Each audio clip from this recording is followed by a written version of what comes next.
할렐루야. 예, 오늘은 좀 특별한 날입니다.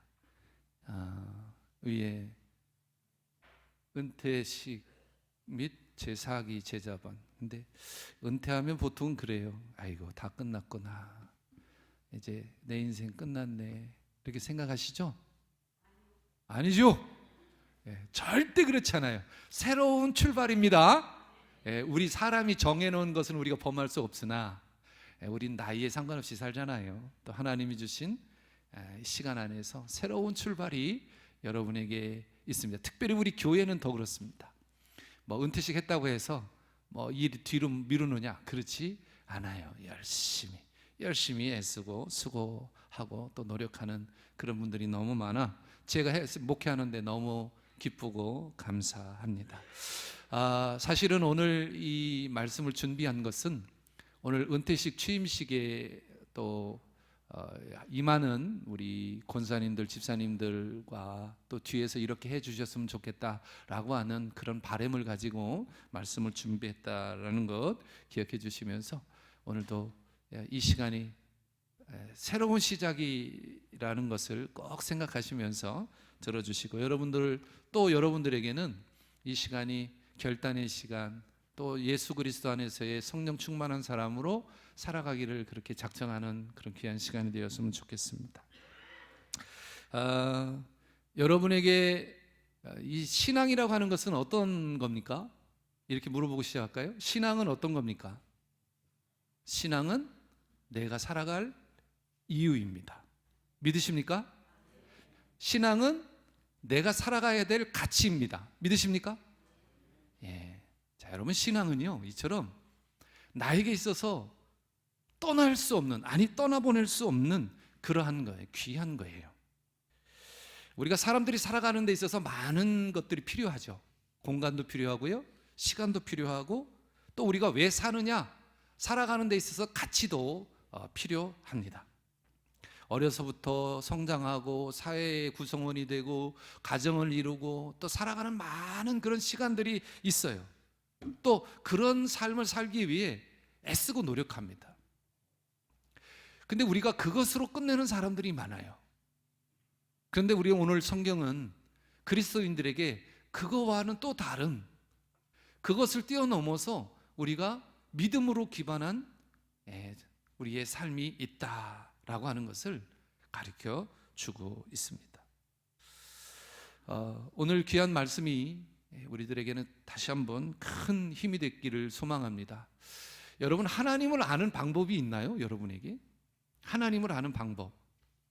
오늘 우리 사랑의 교회의 특징 중에 뭐냐면 처음 예수를 믿으시는 분들이 많이 찾아옵니다. 오늘 여기에도 보니까 한 두세 분 계신데 한 네 분 정도 계신 것 같아요, 제 눈으로는. 그런데 이 하나님을 아는 방법이 뭘까? 도대체 이 교회는 나왔는데 하나님이라고 입으로는 이야기를 하는데 그 하나님이 나에게는 어떤 분일까? 궁금하지 않으세요? 궁금하신 분 계실 거예요. 자, 그렇다면 믿음을 가지신 여러분들은 하나님을 아는 방법은 어떤 방법으로 하나님을 아십니까? 잠자다가 꿈에 나타나셨나요? 아니면 또 다른 무엇으로 나타나셨나요?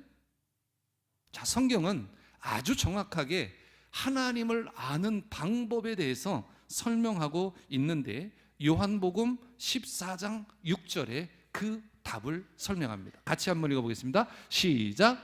예수께서 이르시되 내가 곧 길이요 진리요 생명이니 나로 말미암지 않고는 아버지께로 올 자가 없느니라. 저 말이 무슨 말이야? 너무 어려워. 이 말은 뭐냐면 쉽게 이야기해요. 예수라고 하는 분이 있는데 그 예수님이 하나님 아버지가 보냈대요. 그런데 하나님이 누군가를 알 수 있는 방법은 하나님이 보낸 아들을 통해서만 알 수 있다는 거예요. 자, 그렇다면 여러분이 하나님을 알려면 누구를 먼저 알아야 돼요? 예수님을 알아야 되죠. 그분이 누군가를 알아야 하는 거예요. 그러면 그 예수님은 누구냐? 이제 제자 훈련을 통해서도 배울 수 있고 여러분이 성경 공부를 통해서도 더 깊이 알 수 있고, 하나는 계속되어지는 말씀을 통해서 그분이 누군가 알 수 있게 되는 거예요. 그래서 여러분, 말씀을 자꾸 들어야 돼요. 오늘 주일날 와서 얼굴 빼꼼히 하나님 도장 찍었어요 하고 사인하고 가는 게 아니라 일주일 내내 말씀, 하나님 누구신가, 나에게는 어떤 삶의 영향을 끼치나, 영적 관계라고 하는데 그 관계는 하나님과 어떻게 맺어야 되나, 이런 것들을 자꾸 생각하고 또 한 주간이 기다려지기를 하나님 앞에 기도하고 나아가는 거예요. 여러분, 요한복음 14장 6절에는 하나님을 어떻게 아느냐, 그를 알 수 있는 유일한 길이 바로 예수님이라고 이야기하고 있습니다. 그렇다면 예수님은 우리들에게 무엇을 통해서 하나님을 알게 하시느냐, 그 방법을 정확하게 설명하고 있는데 사도행전 4장 12절에 그 말씀을 합니다. 오늘도 같은 말씀으로 목소리를 한번 읽어보겠습니다. 시작.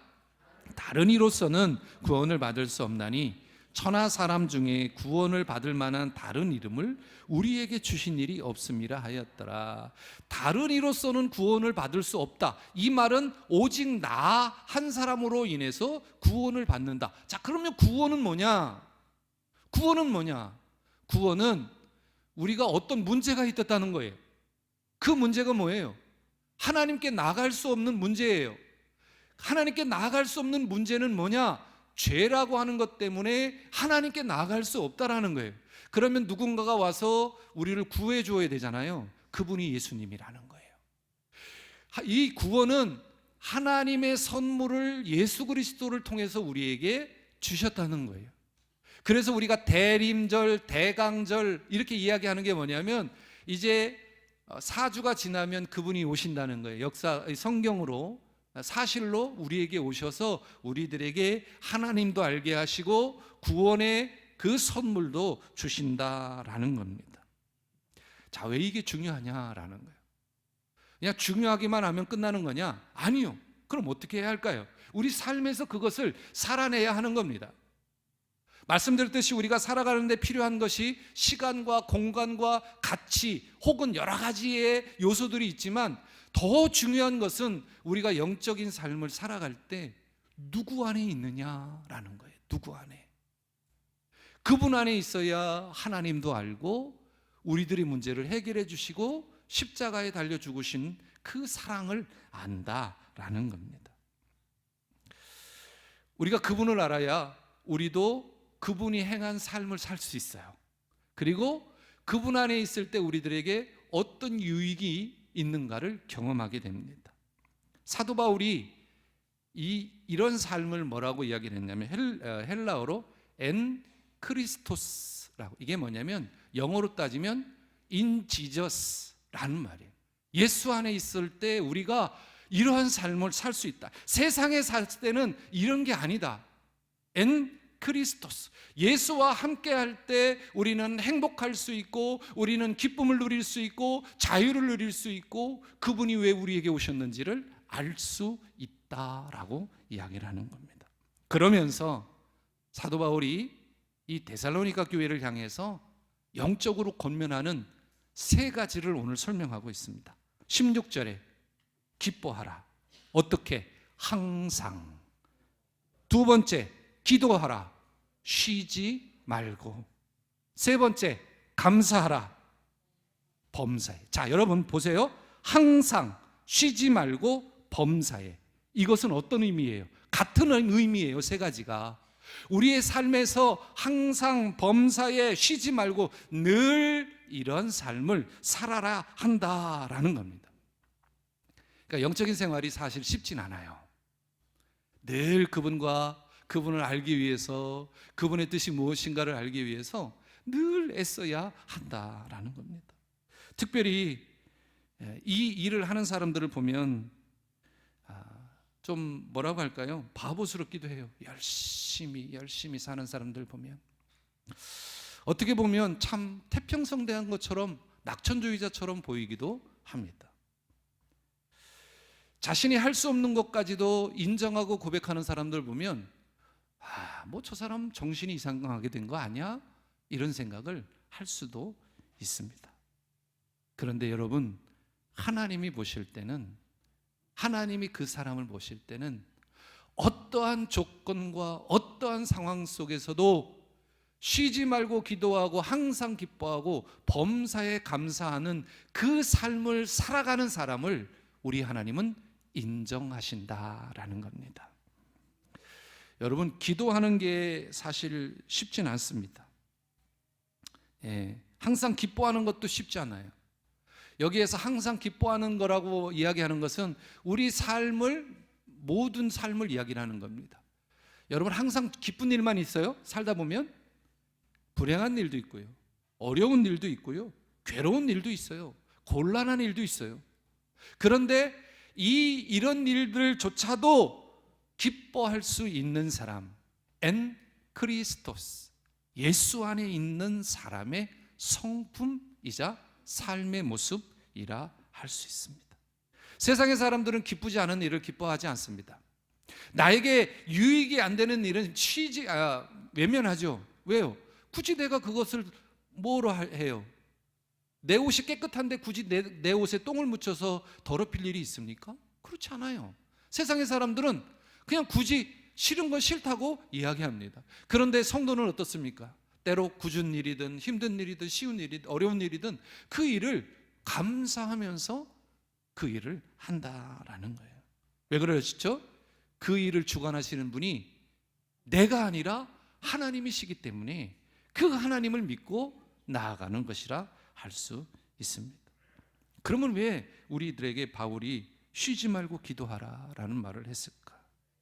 여러분, 기도는 여러 가지 의미가 있어요. 여러분, 기도 딱 들으면 눈 감고 아멘, 이것만 기도라고 생각하시죠? 기도의 의미는 여러 가지 의미를 함의하고 있는데 우리가 쉽게 이야기하는 것 중에 기도는 뭐예요? 호흡입니다. 호흡. 여러분, 숨만 쉬면 얼마나 살 것 같아요? 여러분이 최고로 숨을 딱 참을 수 있는 시간이 얼마나 돼요? 4분이요? 3분이요? 저는 1분 쉬면 못 살아요. 자, 숨을 못 쉰다고 하는 것은 죽었다는 겁니다. 예수 그리스도 안에 있는 삶의 모습 안에서 호흡하지 않는다는 것은 죽어 있는 거예요. 여러분, 늘 기도하는 것이 얼마나 큰 행복인가를 여러분 꼭 기억하시길 바라요. 누군가를 위해서 기도하고 여러분을 위해서 기도하고 또 교회와 나라와의 모든 이런 어려운 문제, 기쁜 일들을 위해서 기도한다는 것이 얼마나 행복한 것인가를 여러분 꼭 알아야 합니다. 제가 한 분의 예를 드리고 싶은데, 이제 그분은 이 땅에 안 계시기 때문에 이름까지 좀 거명했으면 좋겠어요. 전에 교회 섬겼던 분인데 이름은 전복동 권사님이세요. 그분이 집이 일산, 고향을 지나서 일산인데 행당동까지 오실 때 지하철을 타도 한 2시간 정도 걸려, 버스 타고 오신 2시간인데, 근데 그분은 나이가 아주 많아요. 그래서 꼿꼿이 서 있지 못해서 거의 반기역자로 구부리고 걸으셔야 합니다. 한 200m 걸으면 1분, 2분 쉬어야 되고, 그러니까 한 4시간, 3시간 내서 4시간을 시간을 투자해서 교회 왔다가 오후 예배 드리고 집에 가면 저녁 8시에. 뭐 이렇게 열심히 하는 게 너무 저희들에겐 도전이 되죠. 근데 제가 드리고 싶은 말씀, 아니 권사님, 그 어려운데 그냥 집에서 예배 드리시면 안 될까요? 그랬더니, 아이고 목사님, 내가 오고 가는 시간이 얼마나 행복한지 목사님 왜 그 시간을 뺏으려고 해요? 그래서 무슨 소린가 했어요. 그게 우리로 따지면 아유 그냥 주저앉고 집에서 이 핑계 대고 안 나오고 저 핑계 대고 안 나올 텐데 그냥 그 시간을 왜 좋은 시간을 뺐냐는 거예요. 그래서 도대체 그 권사님의 말을 몰랐어요. 아, 권사님 무슨 말씀이세요? 그랬더니, 목사님, 제가 그 3-4시간 지하철 타고 오면서 뭐 하는지 아십니까? 담임 목사님, 그리고 저를 목사님, 교역자들, 성도들, 아픈 사람들, 나라와 민족, 그렇게 하다 기도하다 보면 어느새 교회에 와 있다는 거예요. 그리고 가면서도 동일하게 그 이야기를 하고 오늘 목사님이 주신 말씀 듣고 그거 부여잡고 기도한다는 거예요. 저는 그 권사님의 얼굴을 잊을 수가 없습니다. 저를 이제 제가 노인대학을 한 10년, 근 10년 했기 때문에 그분이 삶을 잘 알기 때문에 너무 좋아해 주셨어요. 그러면서 이 얘기를 해요. 씩 웃으시면서, 목사님 목회 잘 하세요. 목사님 그 목사께 잘하세요. 그런데 너무 뭉클한 거예요. 그 권사님이 그리고 나서 제가 떠나오고 나서 바로 하늘나라 소천하셨습니다. 저는 그분이 저에게 이야기해 주신 그 말 한마디가, 담임 목사님과 그 서너 시간, 그 기도하는 시간, 행복한 시간을 왜 뺏으려고 합니까? 라고 하는 그 말이 저에겐 큰 울림이 됐어요. 사실은 제가 우리 교회에서는 이렇게 다른 교회, 섬겼던 교회의 성도님들 이야기하지만, 다른 교회 가서 설교할 때는 우리 교회 성도님들 얘기에 서운해하지 마세요. 왜 제가 이렇게 하냐면, 우리 교회에서 누군가를 거명하면 질투하시더라고. 그래서 제가 우리 교회 성도님들 얘기를 안 하는 거예요. 저희 교회에서 저를 위해서 기도해 주시는 분이 너무 많다는 거. 우리 원로 목사님을 비롯해서 모든 목사님들이, 또 권사님들이, 집사님, 장로님들이 기도해 준다는 거 압니다. 제가 왜 이 말씀을 길게 드렸냐면, 여러분, 기도하면 행복한 거예요. 호흡하면 우리가 생명을 유지할 수 있는 것처럼 누군가를 위해서 도고 기도하고 누군가를 위해서 그의 연약함을 위해서 기도할 수 있는 것은 아무나 할 수 있는 게 아니에요. 예수 그리스도 안에 있는 사람이 할 수 있는 성품이고 행동이라 할 수 있습니다. 그리고 왜 중요하냐? 그 기도하는 시간 하나님이 집중해서 그를 붙들어 주시기 때문에 행복한 겁니다. 오늘 은퇴하시고 명예회로 집사님으로 추대받는 우리 네 분에게, 아이고 이제 교회에서 내 일은 끝났네가 아니라 할 것이 차고 넘치는구나 라고 생각하시면서 그 일을 위해서 열심히 도전하시고 열심히 기도해 주시는, 그리고 열심히 봉사해 주시는 여러분 되시기를 간절히 부탁의 말씀 드립니다. 여러분, 성도는 아무 때나 기도하는 사람이에요. 지나가다가도 기도하고, 왜 그런 거 있잖아요. 지나가는데 저하고는 일면식도 없는 사람인데 왠지 그 사람의 얼굴을 보니까 근심에 쌓여 있어. 그 나도 모르게 습관적으로 잠깐 서서 하나님, 저 사람 마음속에 근심 걱정이 있는 것 같습니다. 위로하여 주시고 회복시켜 주시되, 하나님을 알지 못하면 저를 변화시켜 주셔서 주님을 알게 해달라고. 우리 여러분 그런 기도하지 않습니까? 안 하시는가 보군요. 네. 그렇게 해달라고 부탁의 말씀드리는 거예요. 왜요? 그게 우리들에게 주신 하나님의 은사고 하나님이 주시는 축복이거든요. 여러분, 기도한다고 하는 것은 다른 의미가 아니에요. 동행한다고 하는 의미예요. 하나님과 동행하고요, 성도님들과 동행하는 거예요. 그리고 기도한다는 건 뭡니까? 하나님의 뜻을 알고 감사한다는 그런 표현이에요. 여러분, 우리가 기도할 수 있고 범사에 감사하고 쉬지 말고 기도할 수 있는 거, 항상 기뻐하는 것은 아무나 할 수 있는 게 아니에요. 아무나 할 수 있는 게 아니에요. 바로 하나님 은혜를 입은 그리스도 예수 안에 있는 자들이 행할 수 있는 삶이에요. 여러분, 예수님이 우리들에게 먼저 모습을 보여주셨죠. 감사의 조건대로 하나님 앞에 내려놓고 감사할 줄 아는 것. 내 뜻대로, 내 이름으로 되어지지 않고 하나님의 뜻으로, 예수 그리스도의 힘으로 되어진다고 하는 사실, 이 고백이 여러분의 고백이 되기를 주님의 이름으로 축원합니다. 베드로가 이런 고백을 합니다. 예수님께서 야, 세상 사람들은 나를 누구라 하느냐 묻죠. 그러면 이 엘리야라 선지자라고 하기도 하고 뭐라고 하기도 하고 합니다 라고 이야기할 때, 그러면 너희는 날 누구라 하느냐 라고 했을 때, 베드로가 마태복음 16장에 보면 이렇게 이야기하죠. 주는 그리스도시요 살아계신 하나님의 아들이십니다. 멋진 고백이에요. 여러분 잘 아는 고백이잖아요. 그럴 때 예수님께서 16장 18절에 이 말씀을 하십니다. 같이 한번 읽어보겠습니다. 없나요? 이건 그럴 때 예수님께서 이렇게, 내가 내게 이르노니 너는 베드로라, 내가 이 반석 위에 내 교회를 세울 것이다 라고 이야기를 합니다. 여러분, 교회를 세운다고 하는 것은 어떤 건물을 세우는 것도 그런 의미도 있습니다. 그러나 정말 우리가 이런 베드로의 믿음의 고백처럼 교회를 세울 수 있는 사람은 이 세 가지 조건을 실천하는 사람이고, 한 가지 더, 22절 이 말씀이에요. 악은 어떤 모양이라도 버릴 줄 아는 사람. 여러분, 지난 한 주간에 월, 화, 수, 목, 금, 토 감사의 조건이 많았어요? 감사의 조건이 많았어요? 많았어요? 나 꿀 먹었어요. 물어보는 사람이 좀 민망할 정도로 있었겠죠. 여러분들 내놓는 게 너무 겸손하셔서 있긴 있는데 내놓기가 어려우시겠죠.